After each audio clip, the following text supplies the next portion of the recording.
Well, thank you very much, Donald. I'm going to try and share my screen here before I go any further. So if I click to that.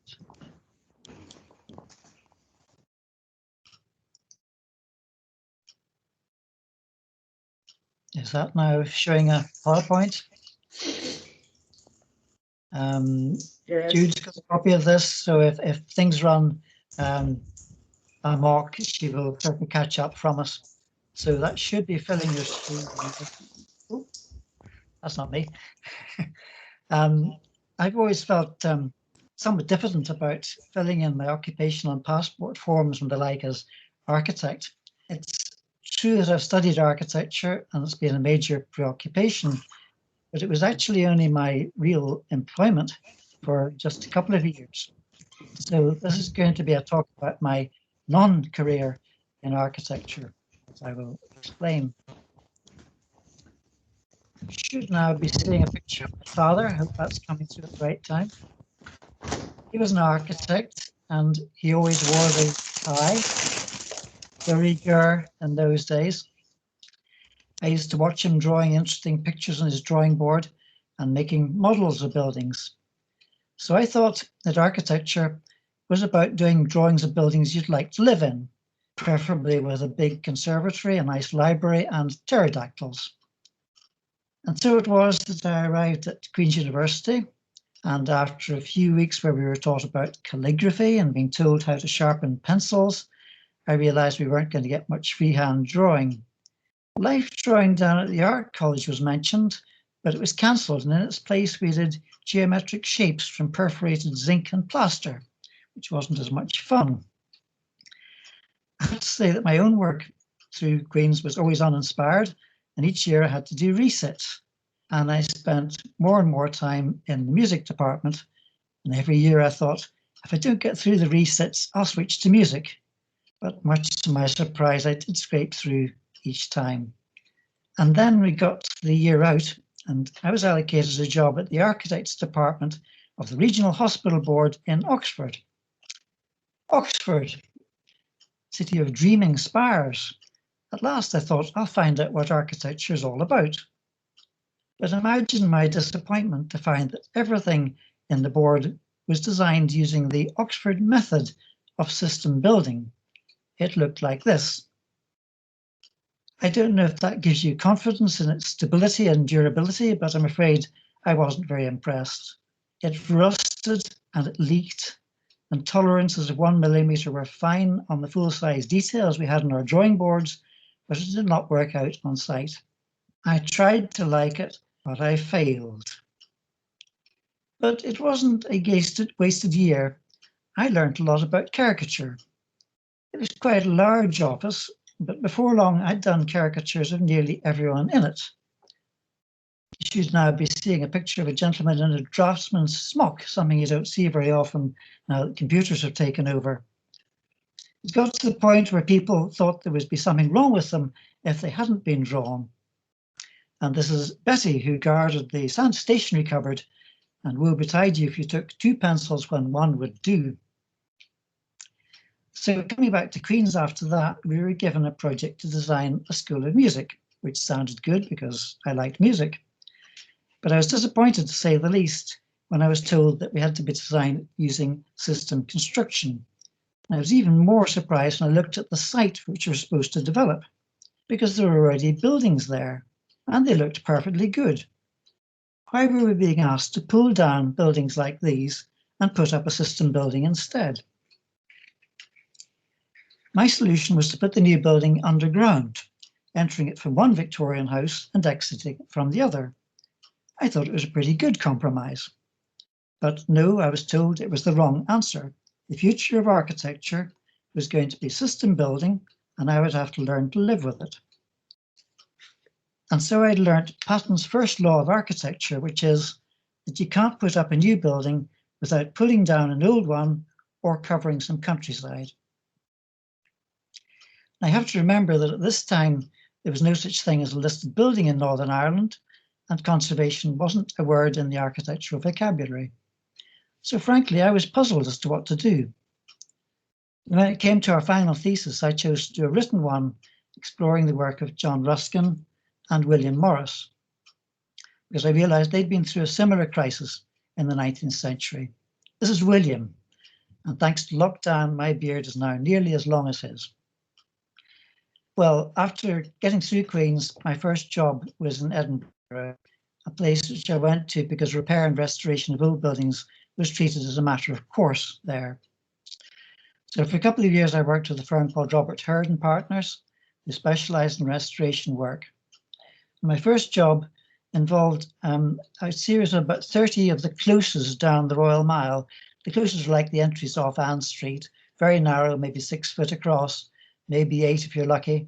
And they're quite tall because in Edinburgh, a lot of things are 5 or 6 stories high, even if they're built in the 18th century or the 17th century.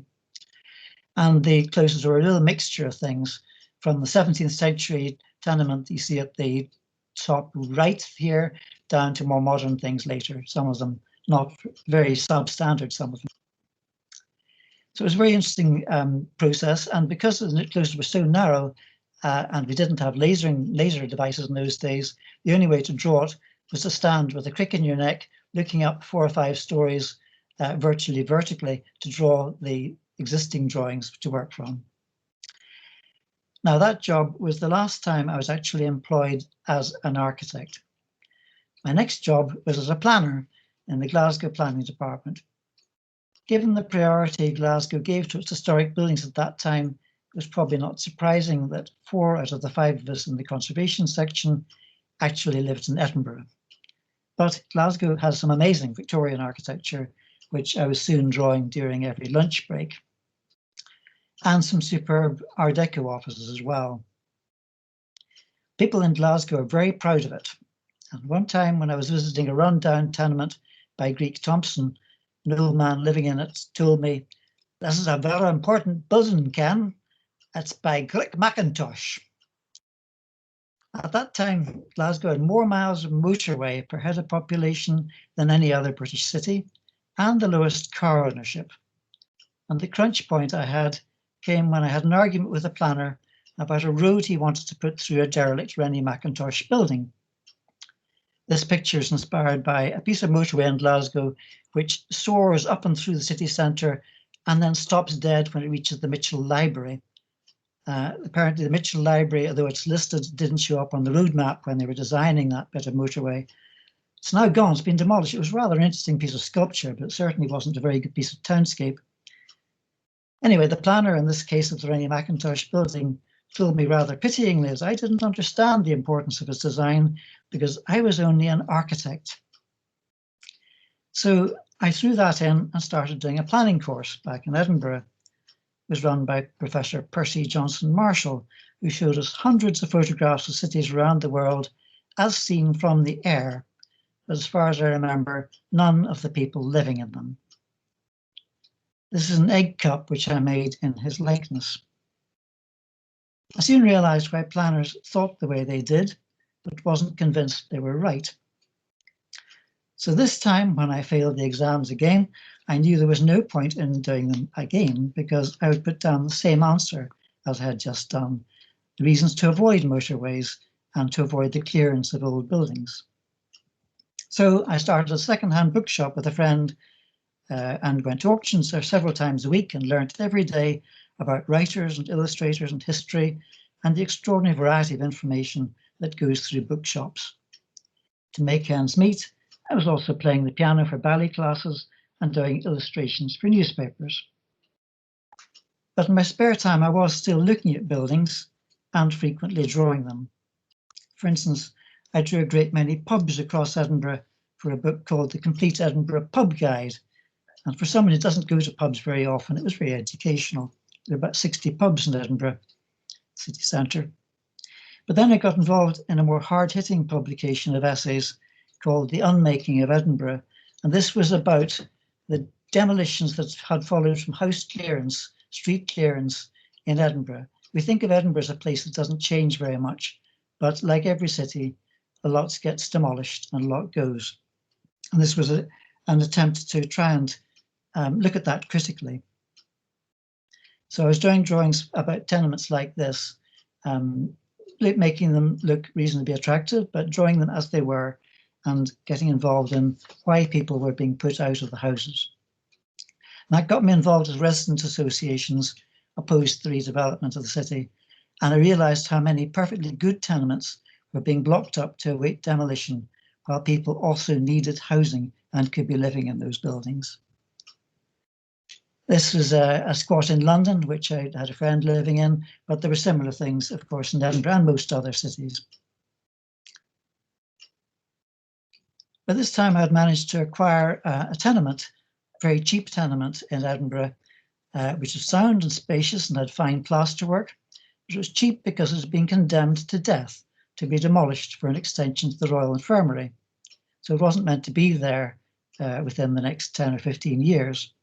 Those plans never went ahead, and the tenement is now listed and worth considerably more than it was than what I had paid for it. Unfortunately, I don't any longer own it.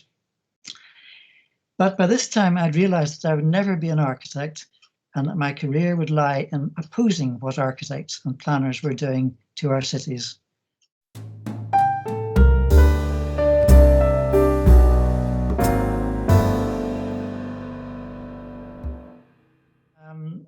So, as I say, I found that I was going to be opposing what architects and planners were doing and spending more time satirizing what was going on. And I was looking through for pictures to put into this. I did that drawing 40 years ago, and it still seems to be what's happening in most cities. We're still building new hotels, pulling down tenements, and people are making money out of this process, but it's not necessarily the architects, it's the developers. I was learning another law of architecture, which is if we don't look after the buildings we inherit, then sure as eggs, nobody's going to look after the rubbish that we put up in their place. John Ruskin had summarized my view on architecture as I came across doing the thesis, which was, we may, without offending any laws of good taste, require of an architect, as we do of a novelist, that he should be not only correct, but entertaining. And very few buildings seem to be going up that were entertaining. I could have lived this life of books and drawings very happily for the rest of my career, but then a job came up back in Belfast for director of a quixotic new housing association being set up to restore and manage historic buildings in Northern Ireland, while the Troubles were still in full flight. It sounded like an interesting challenge, so I put in an application. No doubt at the last minute, as usual, and I was surprised to be called for interview, and even more surprised to be offered the job. Though as far as I can tell, I was actually the only person who applied for it. Anyway, I had 35 years with Hearth, and during that time I was a part-time architect because my actual job was running a housing association. At that time, there were very few conservation architects around Belfast, and I realised that if I acted as the architect for the project, as well as its housing manager and client, I could get an extra fee, which could be ploughed back into the scheme and let us do things that were costing over the yardstick limit. I'm not going to describe all the projects that we did. There were about 50 projects in all, sometimes single houses and sometimes up to a dozen houses in the scheme.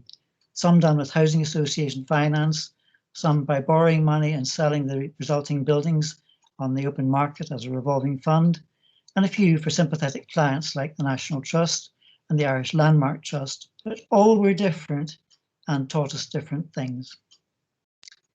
As it happens, we dealt with very few bomb-damaged buildings. This was one in Castledurg, a terrace which we just acquired when a £500 bomb went off across the street, blowing out all the windows and the roof. In fact, that wall was hardly damaged by the bomb because it was built with lime mortar and stone, and we hardly had to touch that to restore the buildings again. These were buildings in Armagh which had seen, I think, 3 bombs within a block of a dozen houses, and the top left there was a building that was demolished by one of the bombs. So they were in very poor condition, but we were able to put the houses back again, stitching things gently back together, salvaging stone from the ruins, and putting a new building back where there simply wasn't any material left to look after it. The main part of these houses would go back to the early 18th century, and they were buildings that were lying derelict for 20 years and are now very good houses. More often, though, we were dealing with buildings that had just had problems of arson and vandalism. And these buildings in Alexandra Park had already been burnt out twice before we bought the lodge. And it was the worst vandalism, I have to say, we've ever had during a building project. But as soon as we found someone who's interested in living in it, and they became involved, the vandalism stopped. And the family's been there for 20 years, and there's been no vandalism in the building since that. So looking after buildings and looking after our environment makes a great impact on society as well. Sorry, should be moving on there. It's not. It seems to be stuck.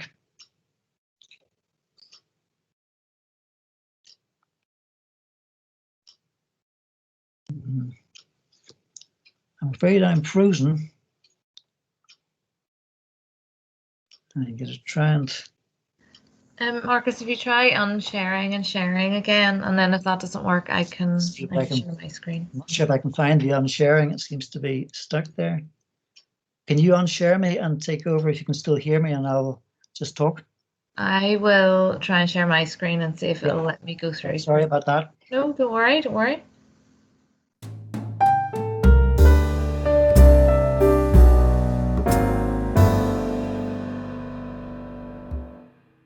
Okie dokes.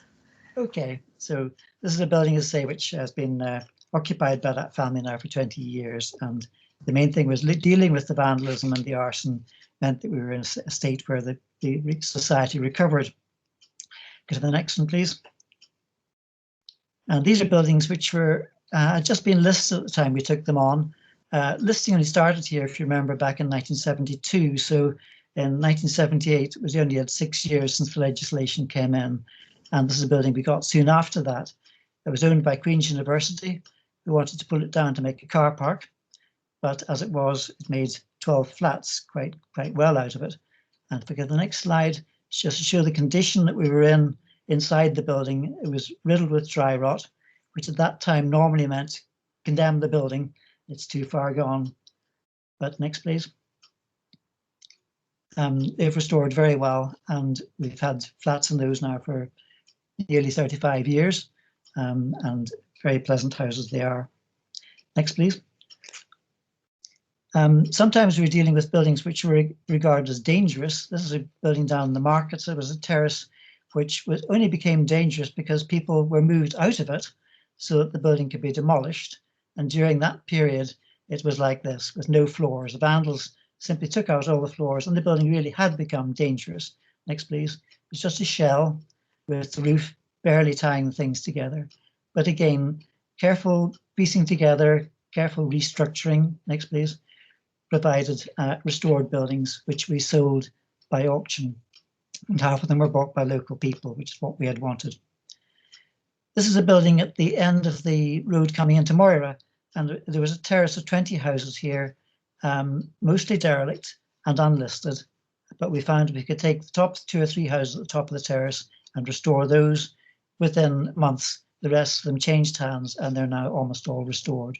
Next.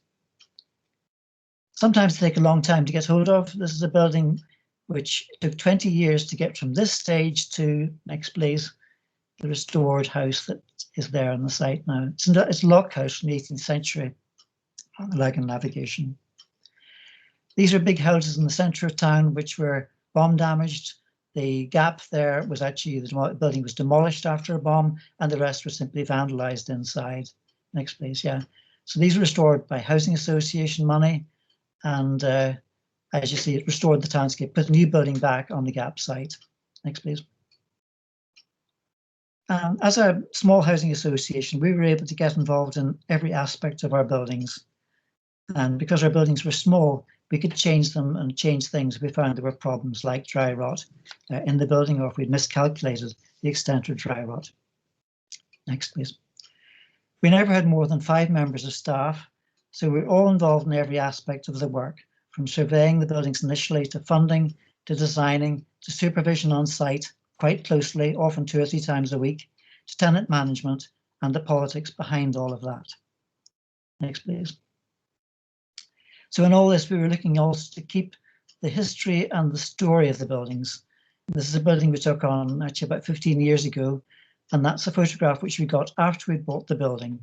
and it was our working drawing. The elevation on the left had survived, the elevation on the right unfortunately hadn't. Next, please. This is the gentleman who lived in it for 30 years, and he's actually Garrett Fitzgerald's grandfather. So there was a very interesting history to the building politically. He was a staunch unionist, and Garrett's father, of course, was a staunch Republican. And so there was a lot of mixed history in that house. But we gathered all this up as we worked on the building. Next, please. Unfortunately, after that gentleman died, an architect got hold of the building and changed that front elevation to this. Why, I have no idea. Well, picture windows, I suppose, were fashionable at the time. And if I go to the next slide, this is what we had to get it back to then, is to put it back to the original photograph and get it back like that. It was quite a big job, but fortunately the other elevation was complete and gave us all the detail we needed along with that photograph. So that was a case where all the story of the building was there. Next, please.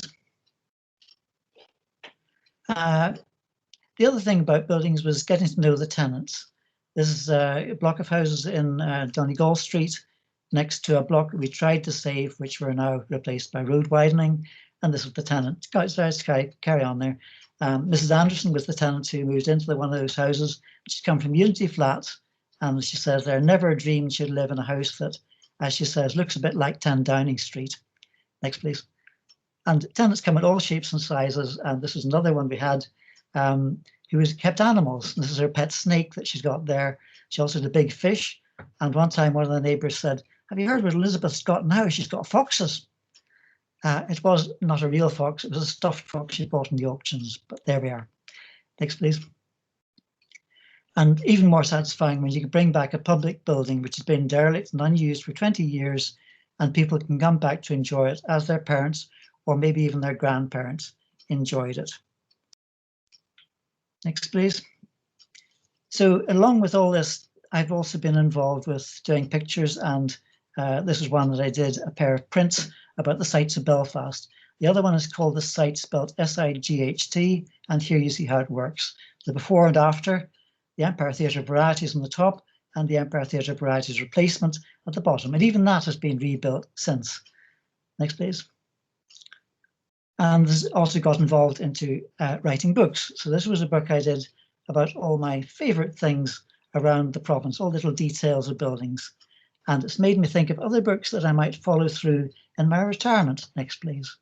So look out for the bedside book of curtain walling and the bedside book of New Buildings by Night, Modern Ulster Architecture at its loveliest. And this is the point at which I realize I really am not an architect. Thank you very much for listening. I can unshare now. Yeah. Thank you very much, Marcus. That was great and very entertaining. So as you say, you have not just informed, but entertained. That's great. Are there any questions?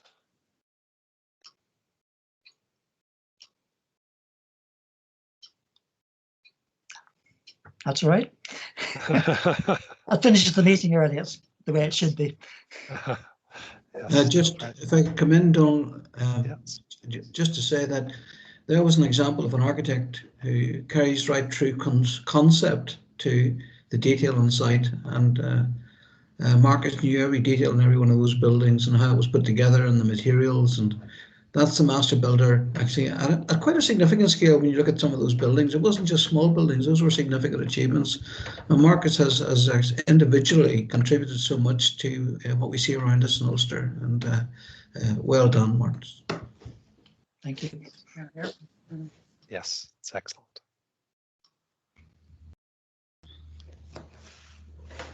Marcus, can I ask you a question? Since everybody else is being so quiet, I'll steal the opportunity. There's so much has changed over that period of your career. The fact that there weren't even listed buildings whenever you started out. So there's a lot more protection in place now for our built heritage. What would you like to see happen over this next 20-year period in terms of our engagement with the buildings that are currently existing? Well, the legislation's been there for a good time, and the legislation is fine, in practice, it's not employed properly. It's not employed anything like as much as it should be. I would like to see a point where a listed building means it is actually always there and is looked after and maintained. I also very much want to see using buildings that we have before we start replacing them, because replacing a building costs energy. And we're in a position where we're trying to save energy. And if you do a zero carbon house, no, it's not to say it's a bad thing. If we need to build a new house, making it zero hard carbon makes very good sense. But it costs so much energy to build those buildings in terms of concrete and steel and plastic and glass that it takes 30, 40, 50 years maybe before it begins to catch up on using an existing building. If we can make our existing ones more efficient and look after them properly and live in them the way they're meant to be lived in, we can save a lot of energy without building a lot of new buildings. I think that's an architect's job as well, actually. I'm not saying no architects.